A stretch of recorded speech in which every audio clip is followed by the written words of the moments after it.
What is going on, guys? Welcome to another episode of Steph Speaks Radio. Today I have with me Jess Patz, who, okay, first of all, I know we already talked a little bit, like we kind of met each other through a mutual friend indirectly, but I have been waiting for this conversation. I know there's going to be a lot of light shared today, but I know you're a motivational speaker. I know you do a lot of other stuff, but I want you to start the convo telling us a little bit about who you are and what you do. Where do I even start? No, not that I'm that interesting. But I am a motivational speaker. Yeah. I began sharing my story of surviving an abusive marriage in 2018. Mm-hmm. And I say accidentally on purpose. Like I was intentionally on the stage talking, but never in my wildest dreams did I think, oh, I'm going to be on stages inspiring people with just my life, because my life didn't necessarily inspire me at the time. Yeah. So it began, and it just completely steamrolled downhill in the best possible way since. And it has expanded into obviously more than just the domestic abuse of it all. Yeah. And so it's been a huge, huge blessing. And I've gotten to kind of go through my life on social media with a lot of people who've been super supportive and get married and have a baby and some health struggles and dips along the way. But it has been a really, really cool experience. I think that's why I'm personally so excited about this, and what drew me to you is because I obviously work with women. Yeah. And a lot of the things that you have navigated and gone through and weathered is really applicable to my community. Like I remember kind of like looking into you and everything you do, I was like, this sounds so similar to stories I hear daily, and I feel like you can be such a voice of reason to so many different conversations and topics, which is why I'm excited. And there's a lot of things, even I'm sure as we talk, I'll share that I can actually resonate with on your story too a little bit. Okay. We're going to get into that, I'm sure, but I know that there's something that you talk about, and I know we're going to get through all the things, but I notice there's a lot of the times you say this phrase of like weaponizing your lowest moments. Mm-hmm. And I kind of wanted to start with that phrase and what you mean by that. We have to find a way, and it's something you have to actively work at, because the world teaches us that these low moments usually are very shameful. Mm-hmm. We are embarrassed that we have done something wrong potentially. Mm-hmm. Let's not talk about it. Mm-hmm. But I say if we find the power in that and weaponize it to propel us forward and use it as fuel for something greater, even outside of ourselves, which can be really hard to do when you're in a low moment. So I'm not saying you do it right that very second, but as you heal and as you grow, oh my gosh, there's so much beauty in the things that for some points in our life we wish never happened, because just by sharing little bits and pieces of the wisdom you've gained along the way, you're going to help others feel less alone and maybe get some guidance that they're not getting anywhere else. Yeah. And, I feel like, too, when people are going through things, there's this constant question. And I know this because I've been there. I've been through a lot of seasons in my life where it's easy to say, why me? But it's always like pointing that finger at like, why is this happening to me? And having that perception of whatever it is you're going through from like that negative lens.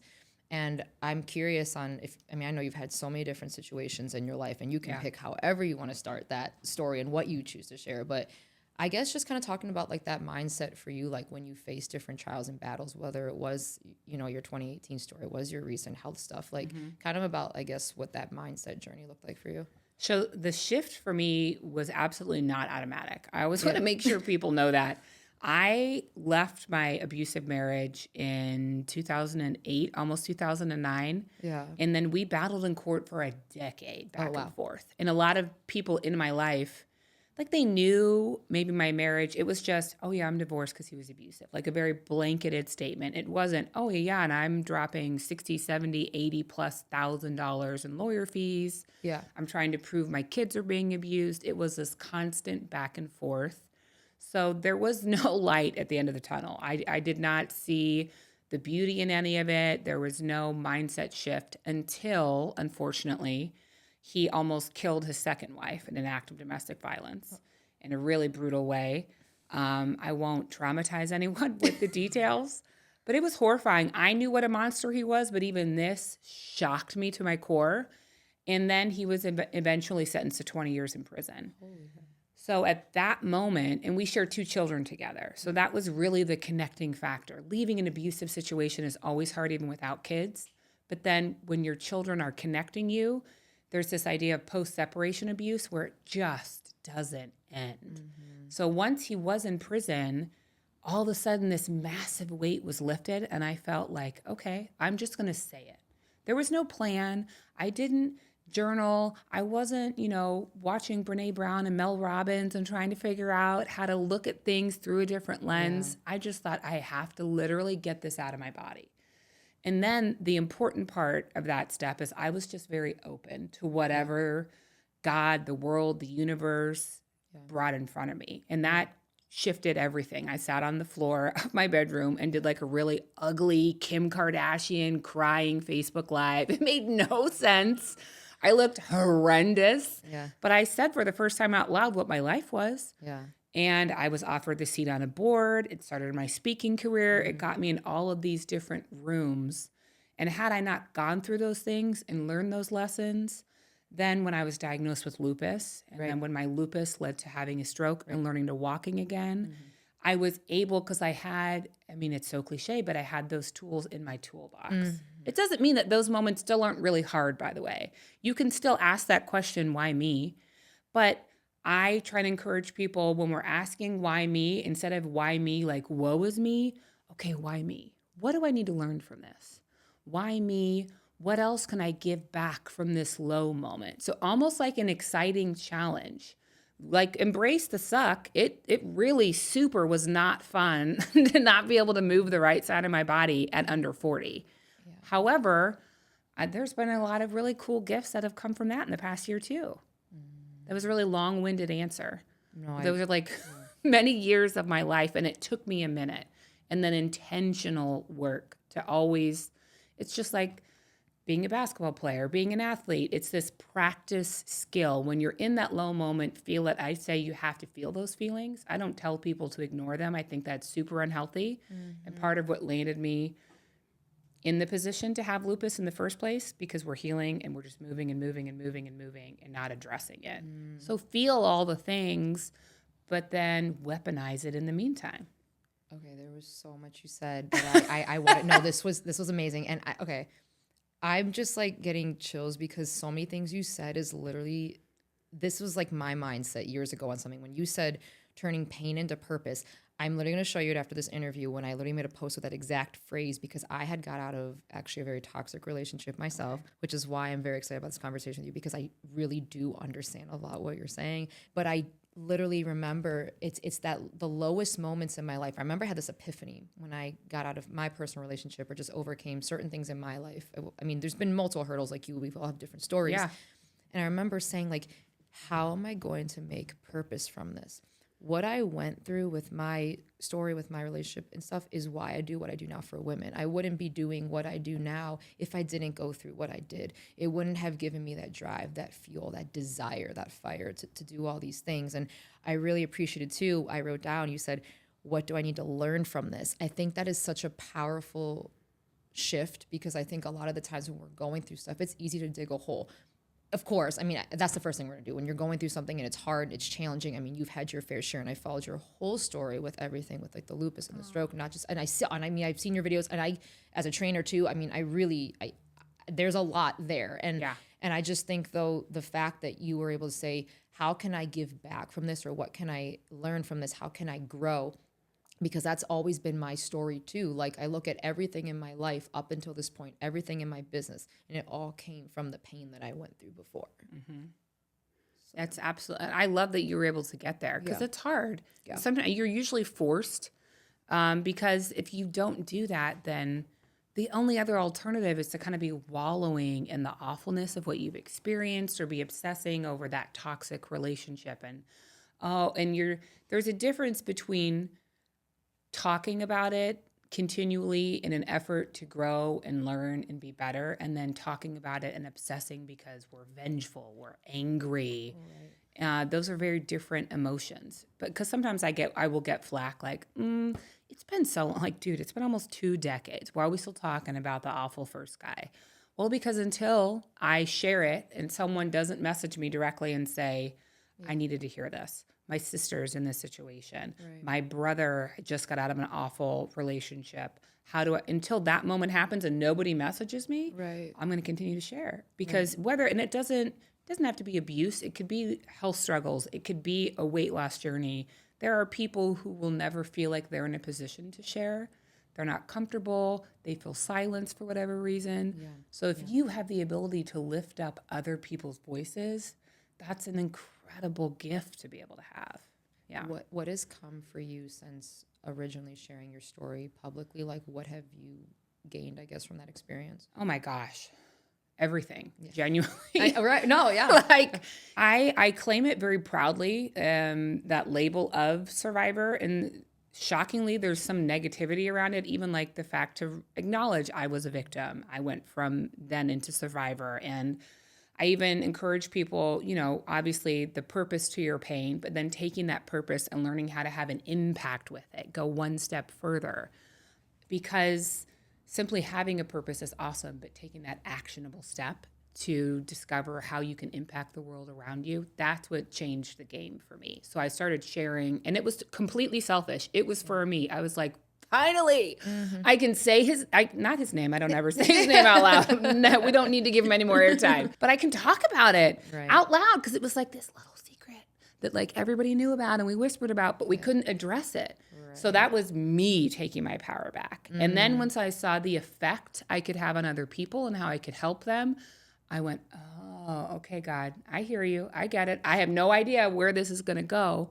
But I've sat on multiple boards. I started my own domestic violence organization called I Choose Hope. And we really helped with emergency services, like this gap in the system where people couldn't go into shelter, didn't want to go into shelter, but needed hotels, needed food, needed bus fare. It was, oh my gosh, the most beautiful experience, but it was also so sad seeing it in real life, the need that people wanted. But without this awful marriage, and me having the bravery to talk about it on the internet, I mean, I wouldn't have become the woman I am to meet my husband, which means I wouldn't have our sweet, crazy little 4-year-old Eden Sue. We wouldn't have rounded out our family.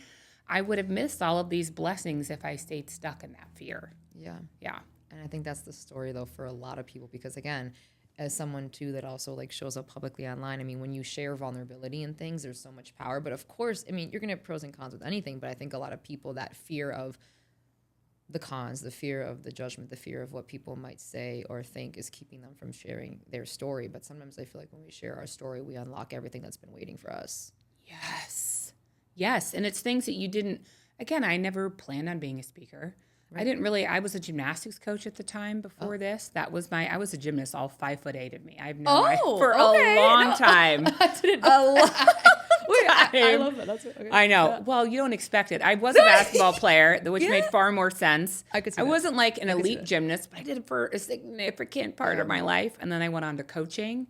And that's just where I felt comfortable. That was like my career-ish. Yeah, dude. So like the athlete is just buried inside of me forever. But I honestly, I swear, and my physical therapist will say, I don't know how like some of the balance that you have maintained is. I'm like, it's 15 years of being in the gym. Yeah. Like that my body is so messed up and I'm such an old lady now, but I swear that is part of what has saved me. Yeah. Or even just the muscle memory of how to engage your core and all of those things in a different manner.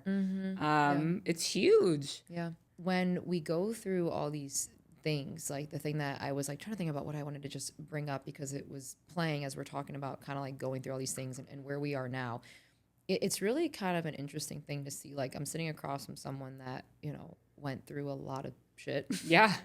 And it's like the fact though that we're sitting here talking about it the way we are is just such proof of like how you grow through the things that you thought you would never get through. And I was trying to think about how I wanted to word that because, there's days where I'm sitting, every morning I do my gratitude. And sometimes I'm like, like, what am I grateful for? They're thinking about, you're just like in your moment. I'm like, wait a second. Like the stuff that I never thought I was going to get through, like the negative self-talk, the perception of myself. Because when I was going through my not so great relationship story, for like on and off for 6 and 7 years, that was a very long thing of my life. But the perception and viewpoint I had of life and myself was horrible. I mean, there was days I woke up, I said, I shouldn't be here. Like it was bad. I sometimes look back and I'm like, I don't even recognize that version of me. But it's really interesting because I have a lot of women I've trained that actually have been through domestic relationships or just really bad toxic ones, however you want to define toxic. But I don't think I've ever had a client load where a woman hasn't actually. They're either currently in one, they're getting out of one or went through one. And we have these conversations all the time. But the problem is the mental like bondage that they're stuck in. But it's like, then you see us, like how we're talking, how you turned, like you said, the pain to purpose. And I'm not sure exactly where I wanted to go with that, but it's just so interesting to me how those things you never thought that you would get through. Now it's like your testimony. Yes. Well, you can't have a testimony without the test. You have to go through the test. I like that. And sometimes we fail a test, and that's okay. And even when we ace the test, it doesn't mean it wasn't really freaking hard to get there. Yeah. So I think you just have to take ownership of those hard moments, and not ownership like you're complicit or it's your fault in any kind of way. Yeah. But I mean, I felt so much shame around my awful marriage and the abuse of it all. And there were so many different kinds of abuse. I want to make sure people understand. I mean, I did experience physical abuse and sexual abuse, but the emotional abuse, that's fierce. That's like this sick psychological warfare marathon that you are not trained in. You just feel like you've been plucked out of your life and dropped into a war zone, and nobody gave you the rules. Right. You don't know how to operate there. And that, still to this day, that's what will stick with me. Mm-hmm. Like, people could say my name with a certain inflection or hit me with like a Jessica Marie in just the right tone, and I'm like, huh! Right. It just takes me back to a place, no matter how far I've come. Yeah. And those things are okay. And you got to give yourself grace and give yourself time. But also, it's a little tough love. You got to put your big girl pants on if you want to come out on the other side of it. You can stay stuck in it. And we can stay in that world of toxicity and not a healthy mindset. But you have to decide, I want better. And you have to also just give in to the fact that you're not meant to have all the answers. So step 1, I want better. This is unacceptable for my life. Maybe you don't know steps 2 through 8. That's totally okay. You're going to figure that out along the way. That's the beauty in that kind of process. You just have to make the conscious choice to want to do better. I want to talk about that a little bit more. So you said the first step, like if you were saying for someone trying to like rebuild their self-worth, is kind of having that awareness of saying like, I want better, and making that conscious choice. What did that look like for you? And what would you say to the people listening that are maybe going through this? It really looked like setting boundaries for people in my life, even family, that didn't necessarily understand and weren't supportive. Mm-hmm. I was raised Catholic, so you get married, you stay married. You have kids, you marry those. Like, this is what we were taught to do, barring anything almost. Yeah. And especially when you're coming out of a crappy relationship, most people don't see that side. So I got hit with, oh my gosh, but he was so great at your wedding. Or like, he was so kind at your mom's funeral. I'm like, cool. Was he supposed to punch me in the face while I was giving her eulogy? Like, what? I know. Guys. Yeah. So, I had to understand, I still loved many, many people. And I believed that we would re-enter each other's life at some point. But in order for me to grow in whatever way I needed to, I couldn't talk to them. Mm-hmm. So that was a huge lesson for me to learn. Even friends, I was a very young mom. I had my oldest daughter at the age of 19. Mm-hmm. So by the time I left my husband, I was maybe 23, 24, 24, and my kids were in diapers. So it was just me and them. My mom had passed. My dad was in his own grief. And I just had to decide, okay, this is my life now. I can't rely on other people. What do I actually want? I enrolled in nursing school because I thought, why not? And I loved it. I met wonderful people. I was the president of the nursing club, but it wasn't my purpose. Ultimately, I didn't finish nursing school. I do not have a BSN of any kind, which really infuriates some people. They want me to go back so bad. You just have to discover you again. Figure out what makes you happy, what you think you're passionate about. Because a lot of the times when you've gone through something that awful, you don't even know what you like anymore. Do I like scrambled eggs or easy sunny side up? I don't even know. Do I actually like orange juice? Like, it could be the most basic things in life. And allowing yourself to have the autonomy to make those choices. And also allowing yourself to continue to make mistakes. Mm-hmm. Putting those pieces back together is not supposed to be seamless. It isn't certainly going to be easy. So you just put one foot in front of the other. And if you put a foot in the wrong direction and trip, all right, that's okay. We're not going to beat ourselves up as much as maybe we used to in the past. You said something I'm going to hook on. You have a lot of key things, by the way, that you say that I'm like, I could go in a million directions. So if you keep seeing my brain, because I'm like, you could go like this with everything that you keep saying. And I'm like, I just want to like pick your brain on everything. You said when you went to the nursing, you said it wasn't my purpose. Mm-hmm. How do you know what is versus isn't? What does that feel like? Oh, that's a really good question. Oh, I think it's just kind of this like visceral gut feeling. And it should be aligned with, I say your purpose isn't what you do, it's how people feel when you're doing it. So for right now, me as a speaker, the way that an audience reacts, the feedback that I get, that fuels my purpose. I want to leave them in a better place. It's not necessarily standing on a stage with a microphone. And nursing school felt good. I was meeting great people. It was a stable job. I was very focused on stability as a single mom, which was smart, certainly.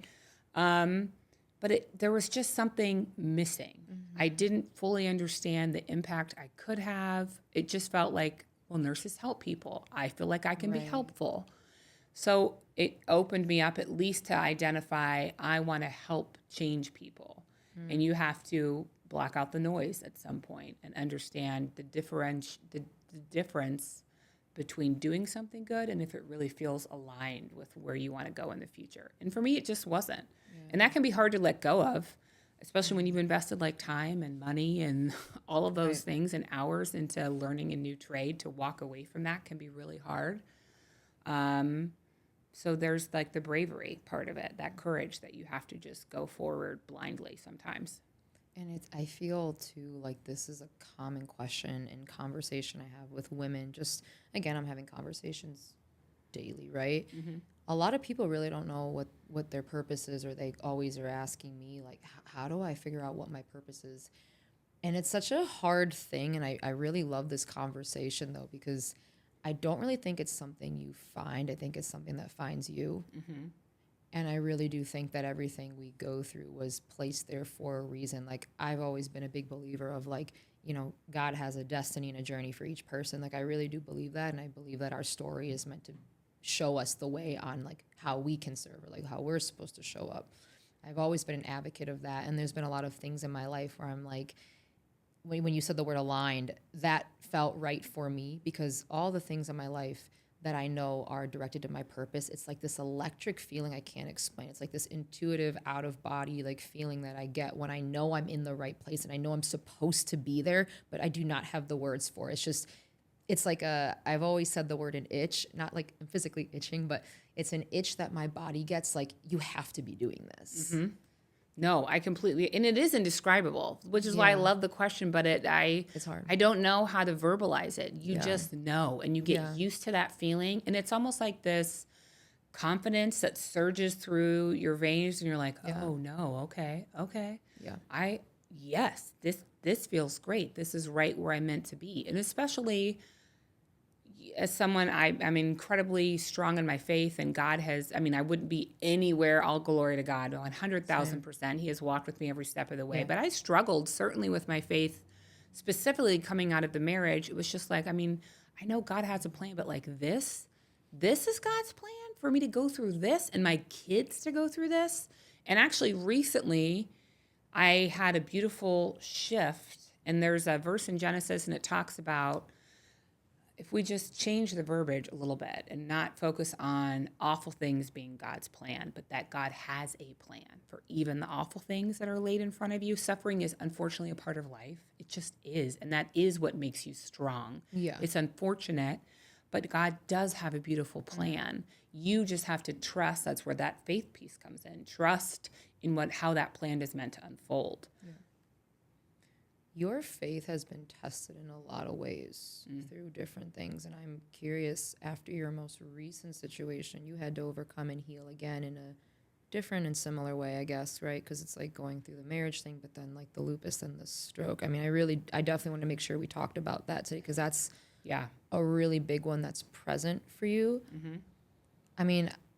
What does that look like walking in your faith? Because it has been tested yet again and again. And how do you continue to show up and keep your faith strong? My family genuinely helps reaffirm my faith all the time, looking at my kids and understanding, quit is just not a word. I've got to push forward for them, because there are some things as a parent you can't lecture them on. You have to show them by example. And it just really, I do devotionals on a regular basis and pouring back into the Bible. That's the only way that I could figure out, okay, in order to not focus on the why me, woe is me mindset, I'm going to remember how glorious he is and the beautiful grace he has shown me, and that this too shall pass. And I will get on the other side. I don't know what the other side looks like. I don't know how much of my body will come out on the other side. But you just go one day at a time. And I think, I love New Year's resolutions to a degree and goal planning, and I see all of these things, but I also friggin' hate it, because goals sometimes set you up for failure. If I had all of these crazy goals throughout the past year, recovering and learning how to walk, and I say walk because it's the most obvious, but my husband was bathing me. I couldn't lift my arm up to do my hair, to go to the bathroom, all of these little things that you don't think you use your body for all the time, I just couldn't do. The hardest part for me was feeling like a burden as a mom and a wife, because I'm the strong one. I can make it through anything. Right. So then having to ask for help and rely on people was really hard. And that, to me, there was just no option. So I just talked to God all the time. And it was, sometimes I was like, dude, I'm mad. Right. I'm mad. And then find the grace and the beauty in it. And at least I would focus on, hopefully today is better than yesterday. Or maybe tonight is better than this morning. It can be so small, but finding those, something as silly as yesterday I couldn't open the, milk cap, and today I could do it. And you celebrate even the smallest of successes, and that has helped me. Sometimes it annoys people because I share a lot of that stuff on the internet, and they're like, oh, this is not that big of a deal. I'm like, but it is for me. It is. And at some point in your life, you're going to want to celebrate the small successes. And I really encourage my kids to do that as well. Because there's a lot of, if your kids aren't the starting quarterback or straight A students, and oh my gosh, the pressure on these kids with social media now is unreal, and all of these other things. But I'm like, we're waking up and we're surviving. And you guys have made it through a war that most adults couldn't make it through. Right. So we're cheering no matter what. That's just kind of our mentality. Yeah. And when you were navigating all this stuff with the stroke, obviously, physically you went to a pretty low point to rebuild from. Oh yeah, I had put on a lot of weight.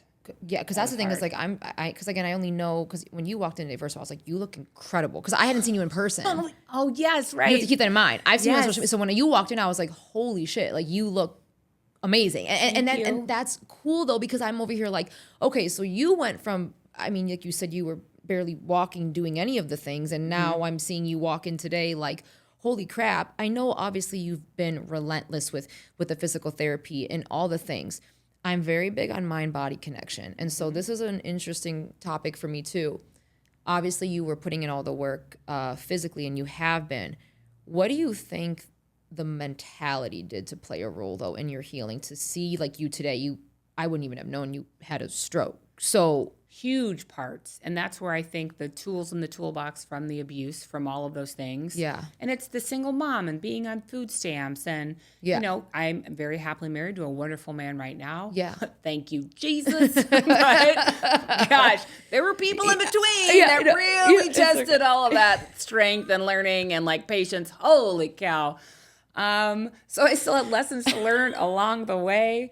But if I hadn't learned those things, I wouldn't have had the power with the mindset. Mindset was everything for me. And especially when I got diagnosed with lupus, which is coming up on 2 years, I was 260 plus pounds. I was huge. I would never guess that. For me. Never would guess that. If you go back and look, you'll see. I just would not. Yeah. My kids will even be like, Mom, when I show them old videos, they're like, we were with you, but I didn't look at you and see you like that. But now, especially my boys, because God bless boys, they're just like, dang, Mom. I'm like, no, I know. I avoided mirrors. It just happened. And I mean, I get asked a lot, like personally with people that have seen me on a regular basis, how did you do it? What are you doing? I'm like, first of all, I have like no muscle mass left. That's the new goal. Like going into 2026 is rebuilding. I have like a pancake butt. There is no like from shoulders to ankles. It just is. But it's fine because we're grateful that I have a body that can move at all. I know. But it's not like I was in the gym focused on losing weight. It was with the lupus diagnosis came massive mind shifts and dietary changes. Oh. And even though I grew up an athlete, I was just super blessed with metabolism and I was always really active. So I was, lifting weights and doing cardio. And I mean, when you're a gymnast, you're in there 6 days a week minimum, sometimes twice a day. So I ate whatever I wanted. Yeah. And even bouncing back post-kids, I worked out and I did Pilates. That was a huge thing for me. I was a certified personal trainer for like a hot second. Okay. I know. Oh, I'm like learning something new every time. My senior year of high school, I got certified by WITS. I think WITTS. I don't even know if they're still around. Yeah. Because I was like, oh, who needs college? I don't need to go. My dad, who has a master's degree, was super happy with me. 12 years of private school education. I don't need higher education. Yeah. But physical fitness was just always there. I could get back. And it was a combination of the lupus and my daughter, who's now 4. She was almost 12 pounds. So I was a very big pregnant woman, but certainly 262 pounds was the biggest I had ever been non-pregnant. So I had started, and if anyone who has autoimmune or specifically lupus, my rheumatologist specifically told me there is no dietary changes. There's no diet that's approved, but there is. That came from my functional medicine specialist. I was about to say, yeah. My autoimmune protocol diet, AIP, was massive. It basically was more of like a Mediterranean diet. Yes. I hate fruits. I hate vegetables. I hate all things that are nutritious for me. So that was the most challenging part because all the things I should have been consuming, I was like, nope. So I blend them up and I'll drink them. But the dietary part of it was huge. And I just had to understand, from the autoimmune disease of it all, I can't get rid of it now. And the mind-body connection is massive because there's no specific approved medical correlation. But all of my physicians will say, we don't exactly know what causes lupus. However, there is a significant amount of research and lived experience that proves being in fight or flight mode, experiencing extreme trauma for prolonged periods of time, shove your nervous system into these situations because there is no off switch. There's no safe mode. And it was 15 to 17 years of my body living that way. And once I was happy and could kind of relax, my body just exploded. It did not know how to manage any of that. So if you don't mind me asking, then, do you think that, because I've had conversations with a lot of different functional and integrative professionals on here, so I would say majority of my conversations kind of go around this. Yeah. Do you feel like a lot of the medical conditions and things that you've had presently have come from the trauma you went through? Yep. I do. Really? And now does it say that in my chart? Sure doesn't. That's okay. Because in one-on-one conversations, I mean, these MDs will absolutely say that. Yeah. I mean, and if we could look at blood work, from all the way back then and compare these inflammatory markers or certain things, you would certainly see how the levels consistently rose. Unfortunately, we don't have that kind of data. I don't think I was really focused on going to the getting doctor your back blood then. work. Yeah. Sorry, it's the first thing on your mind. It's okay. No, but there's so much data to back that up, and so that's why now,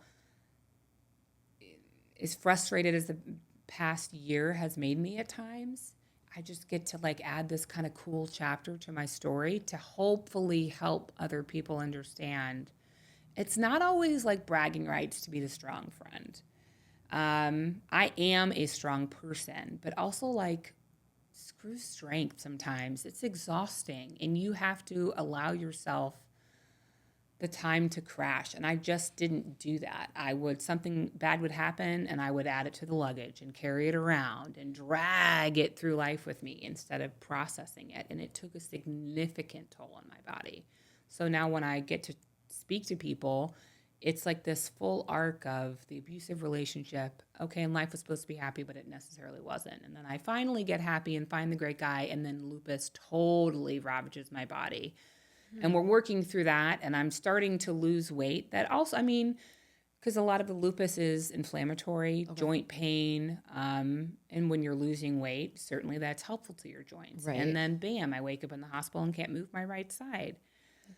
So it's kind of this one thing after another, but if I, it rounds out the story of understanding the importance of speaking up for yourself and healing as soon as you possibly can. Don't put yourself on the back burner just to survive an awful circumstance. You still really have to pay attention to those warning signals in your body. As women, sometimes we're like, oh, we're just pushing through and we can handle everything. Give me a full plate. That's how I always operated. And that's been the biggest learning curve for me in the past year, probably past almost 3 years is, oh my gosh, give me a fully jam-packed day. I will kick that day's ass. But I can't do that anymore because I will pay for it massively. For like the next week, I'll end up in the hospital. My body just can't. And do I take ownership over where my body is currently? No. And that can be really hard for some people because by accepting your trauma through your body into a disease, sometimes there's a little bit of shame, and I just don't let it in. I don't have any tips. I just literally put up emotional blockers, and I don't own that. It was done to me, and now I get to show how to hopefully help other people not be in that similar circumstance. Yeah. That's the thing, though. A lot of people, when they're going through a healing journey, I don't know if people even really truly understand what it means to heal. I think healing is messy. It can be uncomfortable. There's beauty that comes from it, but I think a lot of people think they're healing, but really they're just blocking and drowning things out. Like, oh, I'm healing. No, I'm just putting up blinders and I'm not dealing with it, and I'm trying to act like everything's okay. I can't tell you how many people I've known in my life that have went through a really traumatic experience, but then they just want to show up and act like nothing ever happened and everything's okay. Mm-hmm. We just want to act like my life is normal. I'm just going to proceed as normal, but your body's keeping the score of everything that you've went through, regardless if you are or not. Yep. I bring it up every conversation I have on here, so everyone that listens probably knows my story by now with my shingles. So you're going to hear it too. But I always bring it up, and I can't. It's so interesting how this was another crappy thing I went through, and how it's so applicable every time I want to talk about strength and healing and overcoming and whatever. Yeah. The point is again, with the body, I was handling so much at once. So much, whether it was professionally, personally, a mix of everything. And because I just kept pushing through, not dealing with it, not acknowledging, yes, I was working a lot of hours and definitely burning out there. But personally, there was some stuff in my life that was killing me, honestly. I wasn't sleeping. I was holding it all in, but I'm like, I'm too busy. I don't have time to deal with this. It wasn't until my body broke out in shingles that I had to sit my ass down and be like, wow. It was an emotional time because I'm like, This is what happens. Again, I know it's very different. I know yours was an extreme situation here, but it's that example of showing yet again, your body knows when you're not dealing with things. And even if you, like you said, you can be an example of someone that finally, you were in a better place and you were resting and you're like, okay, I'm in a better space. But now your body's like, well, here's all the things that we're going Remember through. all this? It's crazy though. And you know what else too? I think with women specifically, women's bodies are different too than men's. Our hormones, how we are, we can only handle so much in comparison to men too. Yes. 100,000%. And as I've said, I love my husband very, very much, but the mental load that I take on comparatively is unreal. Yeah. And that's just how we're hardwired. It's absolutely part of our superpower. But at some point, enough is enough. Right. Enough is enough. Yeah. And you don't know until you know. I was rocking and rolling as a single mom and in nursing school, and then we call him Mr. Good on Paper. He's like the in-between guy, which he was very impressive on paper. Yeah. And it was, not a great relationship at all behind the scenes, but you wouldn't have known it. But at least he's not hitting me, so I've got to make it through, and it'll be okay. And I am so strong. Nobody else can see that maybe things aren't entirely perfect anymore. So you just kind of you just go. There's no off switch, there's no pause, there's no pivoting. You have a goal and we're pushing forward no matter what, because I'm strong. You're not going to get in my way. Yeah. And that will destroy you. I tell people, like, healing it's not linear, but it doesn't end. I will forever be healing from things that I experienced, not just the abuse, but losing my mom when I was pregnant, all of the in-between things. Healing is a consistent journey because our life changes. As I grow, my perspective changes. My ability to look back and remember a situation shifts as I get older and gain different wisdom and perspective in life. So if I rob myself of the ability to continue to heal, then I'm just doing a disservice to my journey in the process. Yeah. And I think too, nowadays it's like people think they read like one self-help book and then they know when they heal of everything and they say like, okay, like I learned this and did this and they want to share about that. But it's like, it's so much more than the one podcast or the one book that you read. And I think it sucks because it's like I see that a lot nowadays. It's like people think they pick up one or two things or they have this one experience, this and that. But like you said, it's like never ending. Like you're always learning, you're always healing. And like you literally have to put in work every single day. Like I see how far I've gotten from one point in my life, but like I still have things that come up from my past all the time, kind of like you said. I'll never forget there was this one moment where I really realized how many things I had to work on. And I always love this story. When I had got out of the relationship that I was going through, the way I had felt towards myself, like I said, was not good at all. Okay. Yeah. Like it was just, I don't even recognize that version of myself in my mind. It's really weird. But I remember when I was trying to like start the process of healing and going through it, I'm like, okay, like I must be good. Like I think I'm good. But I'm like, okay, I'm gonna try like this therapist. I just wanted to like maybe like work through some things. But I'm like, I'm probably fine. She had me do this an exercise. And there was two chairs. So I was sitting in my chair here, and then there was the chair across from me that was empty. And she's like, okay, I want you to talk to yourself, like pretend like you're staring at yourself across in the other chair, the way that your mind sees you. Well, I'm beating the crap out of myself. Every negative label I've been called, the things I've been told. I mean, I think she had to stop me because I talked for 10 minutes straight, just saying all the horrible things that I truly believed about myself, the guilt, the shame, everything. Then she had me get up out of the chair and I had to sit in the other one. So now I'm sitting in the other chair staring back at this one. She's like, okay, now I want you to talk to yourself in like the self-love, the self-worth, like the positive voice. I sat there, my mouth literally went dry. I couldn't formulate a word and I just sobbed. And I will never to this day forget that moment in my life because she gave me a piece of paper. She's like, it's okay if you can't talk, just write it. I could like write things, but I couldn't get myself to talk highly about myself. But on the outside every day I'm posing, I'm trying to like encourage other people. I'm trying to be XYZ, whatever. But that story in my life, that moment, I'm like, I literally do not see myself the way that I wish to be seen. I'm still stuck in this old version of myself. And as time went on, of course, I continuously work on myself. But I always know in the back of my head, it's still something I always have to work through because it's so much easier for me to think of myself in a negative light than a positive because of these things. I don't know. I mean, I can go on and on about that, but I just wanted to share that because I thought it was a really interesting part in my life when I realized like, healing doesn't just happen after a few months.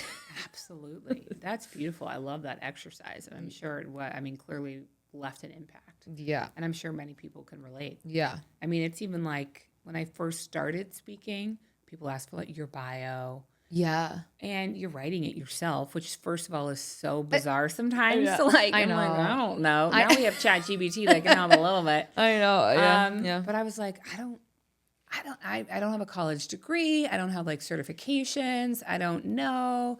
I'm like, well, maybe I'm not actually qualified to be a speaker. Never mind. Like I didn't know how to even say a kind thing coming out of all of that abuse and court. Like imposter syndrome almost. Yeah. It was just not something that I could understand I was capable of doing until I finally shifted the perspective. I was like, dude, I've been in college of life for such a long time. I have multiple masters in this shit by now. I am qualified. You don't have to listen to me. I'm not saying I'm always right, but I have learned a significant amount, and it's a responsibility to share it back with somebody. Yeah. Certainly. Yeah. Yeah.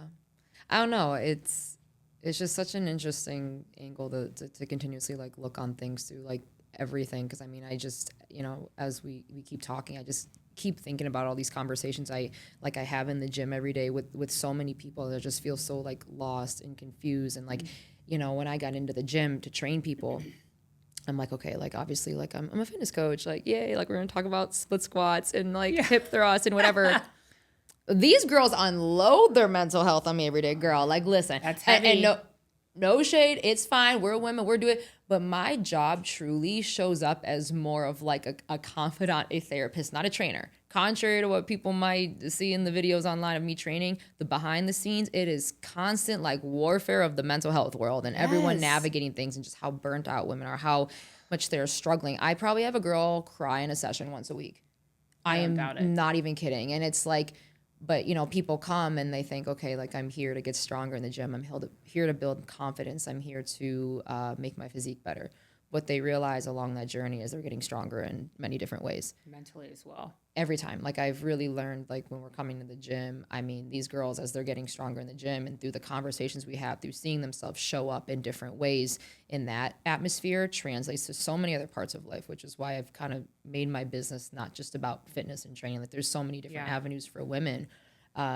But it just goes to show like a lot of women really like are struggling with a lot of things, and it's hard. I feel like it's easy to let your pain define you instead of turning it into purpose. Like circling back to the beginning of this conversation, like I have a lot of people and I know a lot listening, like they feel really stuck in what they're going through, and it doesn't matter how small or big, it's big to them in those moments. And it's like I really have to work on that with a lot of women, is like how to reframe the perspective of whatever storm like they're weathering like in this current moment. Yeah, I mean, and even in the simple phrase, this too shall pass. Saying it over and over and make it be your morning mantra. And it will. I'm not saying tomorrow. I'm not even saying next month, but it will pass. The healing does help. And that's why I think the whole like being healed, that's a lot of friggin' pressure, man. Because then when something else goes wrong, you're like, oh no, but I did it. I did the work. And how can this be happening? Just resigning to the fact that you will have to continue to practice those things and work at it. I mean, because believe me, with specifically the lupus diagnosis, that threw me. And the way that I looked and the way that I felt, I remember being at the doctor one time and they ask you like the very standard questions, do you feel safe at home? Have you ever had thoughts about harming yourself? And I had. Right. And I don't know that I've ever talked about that piece with anyone but my therapist. But I remember, and I lied, and I remember actively sitting there thinking, I'm lying. Because I'm a mom and I'm a wife and I can't have these thoughts. But I, even all these years later and all the work I've done healing, not being healed, I was struggling to an extreme degree because I couldn't find the way out. And really those breaking points are usually the precipice of something beautiful happening. And it was right before my diagnosis and some medication interventions. And then I'm like, okay, all right, there's a little bit of light. There's a little bit of hope. I can hang on. We're not gonna go to that really dark place. But I mean, there's gonna be other moments in life that really challenge you and push you. And you have to rely upon the lessons and the healing you've done along the way to get you through. And even like I referenced my incredible husband, those aren't things that he can do for me. I have a wildly supportive family, right in my own little home. We rally for each other like nobody else, and I love it. But that's not their job. You have to do that for yourself, and I think that sometimes can be really hard, especially once you're in the healthy relationship. You want somebody else to make it okay because it is so hard for you to do it, and people can support you and love you along that journey, but you have to be the one to kind of figure out how to get out of those moments for yourself. But it's important to have people that you can confide in, whether it's your hairstylist, your personal trainer. You have to say it out loud. That's always what I tell people. The first step, I encourage people to make when they're leaving an abusive relationship of any kind. I don't care what kind of abuse. Say it out loud to somebody. Right. Anybody. And your body will have a physical reaction that you're going to want to chase. This like, okay, the world didn't end. They don't know. I can, okay, all right. And you're going to want to tell more people in order for you to, even if you're saying it out loud in the mirror, taking ownership of what the reality of your life is really important, because until you accept even the bad stuff, you can't figure out how to get to the good stuff. Yeah. Yeah. You know, what do you think is the biggest misconception that women have about healing in this age of social media? Ooh. That's another one I think to wrap up I want to end with, because that's really applicable to now. Oh, it absolutely is. I think maybe that it's like pretty. That it's cute. Yeah. Yeah, it's like aesthetically adorable to be healing. Healing is so messy, and it doesn't involve like filtered adorable dance videos on TikTok. And it doesn't always mean that the end game is you being a magical millionaire overnight from being a TikTok affiliate. Why can't I say words? TikTok shop affiliate. TikTok shop, yeah. You have to understand that maybe you do follow an incredible influencer and you really align with so many parts of their journey, and they're healing and they're openly healing, which I love when people are brave enough to do that. Me too. But their healing journey is not your own. And what worked for them may not work for you. And that is okay. So take inspiration from different areas online, because I do feel like there's so much beauty on the internet. Just filter. Like if someone makes you feel like crap, don't follow them. Right. Don't follow them. Mute them. Block them. Right. Maybe it's a family member, right. and you can't unfollow. Just mute them, right. so they don't know. Protect your peace, because it's not just the people we interact with every single day. Social media plays a massive role in our mental health. Right. So pull inspiration in little bits and pieces from what you feel could relate to your own life, but you don't have to do it exactly how somebody else does. That doesn't make sense, because your trauma is not ever going to be identical to somebody else's. As you were navigating the heaviest part of your stroke journey and being in physical therapy and just going through all that, what did social media look like for you? Because I know you're navigating probably just obviously the daily like moving of your body image, all these things, mentality, all these things. Like, what did that look like for you with social media? Ooh, social media was kind of tough for me. That's honestly, what I was curious about, because that's a hard thing you went through, and you're trying to feel better about yourself. So yeah, and I did not feel great about myself, and it had less to do with like my inability to move, and it had more to do with the independence that I had lost. Okay, yeah. And also from a work perspective, I'd been speaking since 2018, and I had built up to a certain point. I was being featured on live TV and on the news, and built my own summit and had these big plans, and it was going in a really great direction. And then just nothing. Yeah. And I was watching people that maybe had started speaking around the same time or were doing other things. We used to work together. And they were doing these big, huge projects and speaking on massive stages. And it wasn't a jealousy thing. It was like I have no idea if I will ever do that again. Am I big enough to be happy for people, living out my purpose in front of my face? Is this even my purpose anymore? Is God trying to tell me something? I struggled with, is God trying to point me in a new direction, or is the devil trying to derail me? Right. A lot during that time period. So social media was tough. I shared bits and pieces of PT, but it certainly wasn't as much as maybe I shared. I would probably 6 or 7 months in, I waited a minute to really like be active. And even when I was sharing, it was like me sharing and there's no scrolling. Yes. I wasn't watching other people. I just couldn't see. Like blinders on. Yeah, I couldn't see it because I had no idea. And that, again, those are part of the boundaries that I identified I had to set for myself, because it made me feel like crap. I felt like a failure. I felt like I created this career, tell my kids this, out of nothing. Like out of the worst, most broken pieces of me. I was put back together with tape and glue, and I created this in a way that I want you to be proud of, mommy. Yeah. And if I don't have that, who the hell am I? I don't know. Yeah. Like kind of like reshifting, like what is your identity through that process? Yeah. And I lost it for a minute, not entirely because I was still out there posting and doing those things, but that was it. That's all I could do. That's hard. I couldn't take in other things because then I didn't know how to, my like nervous system kind of freaked out. So until I felt more confident, because I did in the beginning, I share a lot of the physical stuff because it's more relatable. But I did physical therapy twice a week, occupational therapy, which is more fine motor skills twice a week, and speech therapy. Because I could always speak, but words were really hard to find. And sometimes they're still super hard to find. And I've recently had oral surgery and have like whole new teeth and all this. So like that's a different process to learn how to adapt to. But I was in therapy. Sometimes it felt like more than I was even awake at home.